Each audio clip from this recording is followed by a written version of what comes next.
Во денешната епизода на Тинтери Минтери Вести ќе зборуваме за тинеџерското списание Минуто, а мои гости се уредниците на ова списание Симон и Андреј. Здраво, добре дојдовте во мојата емисија. Добро ве најдовме и ви благодариме на поканата. За почеток да ве прашам какви се теми се обработуваат во Минуто и што се може да се прочита? Во Минуто се обработуваат голем број на теми, се фокусираме на теми кои ги засегаат младите, поточно луѓе од 13 до 35 години. Тоа ни е таргет групата. Можат да се најдат теми кои се многу интересни за младите, теми како музика, како фешн, како уметност и слично.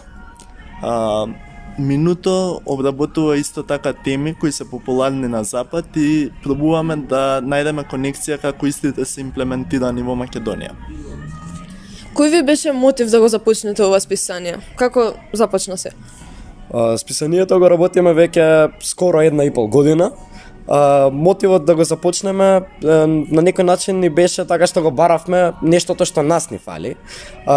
Темите кои што се обработуваат во Минуто најпрвен пред се нели наши интереси, нели како што спомна Андре, од уметност до музика до мода како што и започнавме. Ние сакавме да се едуцираме на истите и така на некој начин из нашата едукација сакавме тоа на лист хартија да го пренесеме и до нашите врсници, а сега нели до пошироката таргет група од 13 до 35 години така декларирано. Која ви е целта со ова списание? Што сакате да постигнете понатаму? Имаме голема амбиција за списанието, како што гледаш списанието е на англиски. Уште од кога започнавме, имавме една амбиција да го прошириме списанието најпрвен низ Балканот, па потоа дај Боже можеби и низ цела Европа.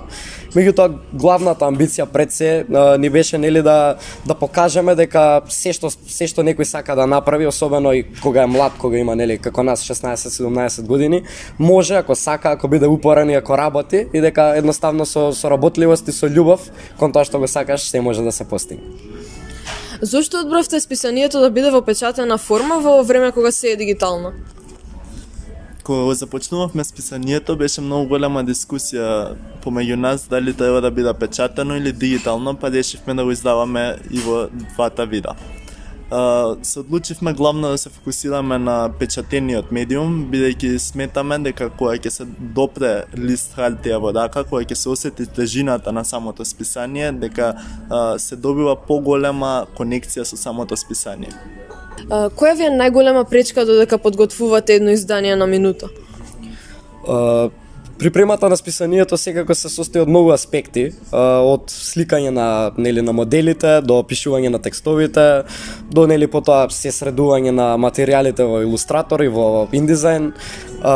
Голем проблем исто така административниот дел, можеби и најтежок, меѓутоа се на се не можеме да издвоиме, не можам да кажам дека еден дел е потежок од некој друг, секој дел си има некоја своја тежина и си носи некои предзнаења кои што мора човекот кој што го работи да ги носи.